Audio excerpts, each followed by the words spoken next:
Hi folks, today I'd like to discuss Chapter 12, Rehearsing Your Presentation. Now, today we're going to cover how to identify and distinguish methods of delivery. We'll talk about the rehearsal process and then strategies for practices for rehearsal. But first, let's think, when is there a scenario in your life that you'd give a speech in public? Whether it's a eulogy, a celebratory toast, an awards ceremony, a conference or convention, there's a lot of reasons we would give a speech, and there's different types of delivery methods that are appropriate based on the experience that we're focusing on. Now, your textbook will talk about 4 major types of speeches, which include impromptu, extemporaneous, manuscript, and memorized.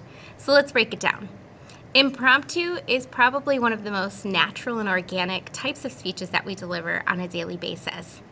Impromptu speaking is us being called upon to deliver information, whether it's at work or personally, in a very concise and direct manner. So this is delivering a speech with little to no preparation. And if you know you have to deliver a speech you get put on the spot at work, take a breath and think before you talk. Focus on your points and use a simple structure, like key 3 ideas, which is what we do in our speeches in a more extemporaneous format. Don't apologize. Don't say I wasn't prepared. Show confidence that fake it till you make it really can have a positive impact on your delivery, and keep it short and concise. The next type of speech that I'm going to talk about is extemporaneous speaking, which is what we do in this class. That's presenting with little to no notes. So using very brief note cards to have a conversational but formal presentation that you deliver to an audience. In extemporaneous speaking, you're not reciting something word for word. You're changing or adapting to meet the needs of your audience at that moment. And again, you're using brief notes. Now, a manuscript, on the other hand, is reciting something word for word, and this is often used with teleprompters in news broadcasts and important speeches, but it is something that needs to be delivered word to word or very precisely. Now, the downfall with this is that it can sound very monotonous and that you really have to practice to develop that conversational tone. So, when you've got the script in front of you, you're so tempted to read. But in a lot of cases, especially in theater, we have a memorized script, which is you're delivering a script word for word, but with no notes and the freedom of movement. You're not relying on a prompter or cue cards or things like that to help you to remember those lines. The risk, however, is that you can forget those lines, and so you want to make sure that you're not memorizing word for word and you go blank, but you know the major ideas behind it. Now, there are some myths about rehearsal that I want to go through with you. Some people believe you're either born a good speaker or you're not. And granted, some of us have a natural knack for it more than others, but this is entirely false. Skills are learned, and you can improve and get better.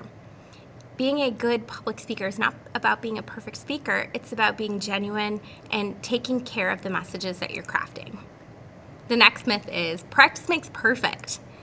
Well, no one is perfect. In fact, if you are perfect as a speaker, you're going to feel like a robot. So not always. Practice makes progress, and we're looking for growth over time. And my last myth for you is public speaking is just reading what you wrote. Well, that is absolutely incorrect. Public speaking is all about delivering a meaningful message. Now, when it comes to the aesthetics, having a clear understanding of your verbal, nonverbal, and visual aid choices is key. And looking here at the audience, remember the most important people in the room are not the speaker themselves, it's the audience and the aesthetic that the speaker is presenting to engage that audience. So when it comes to delivering your message is part body language, vocal control, delivery, your audience reactions, your content. Great speaking is about clear content plus intentional performance choices, like the choices we see here on the screen. And aesthetics in action, it's about combining the brain with the heart. It's about verbal and nonverbal communication, presentation aids, and always asking yourself that question of, what do my delivery choices make my audience feel? Now, rehearsal is so key. Whether you're learning an instrument, you're training for a marathon, or you're practicing or preparing for something, rehearsal creates an exceptional audience experience that's based on confidence and clarity. If you think of it like practicing a sport or learning an instrument, it becomes really key. You don't get better by thinking about something, you get better by doing it. And so make sure you're training just like you would train in these other instances. Rehearsal is all about starting early. It's not about waiting for 30 minutes before your speech is due. It's about rehearsing out loud along the way. Record yourself, check pacing, clarity, body language, look for those nonverbal pieces that account for so much of our communication. And again, rehearsal isn't about perfection, it's about connection and connecting to the ideas and the people that you are sending a message to. Now, let's reflect. Ask yourself how you want your audience to feel. Where should you pause, empathize, gesture? Do your visuals match your message? And have you practiced enough? These questions are so key in terms of building that confidence. Confidence building is all about preparing well, creating a visual success, avoiding cheesy gimmicks, breathing, releasing. Minimize what you memorize.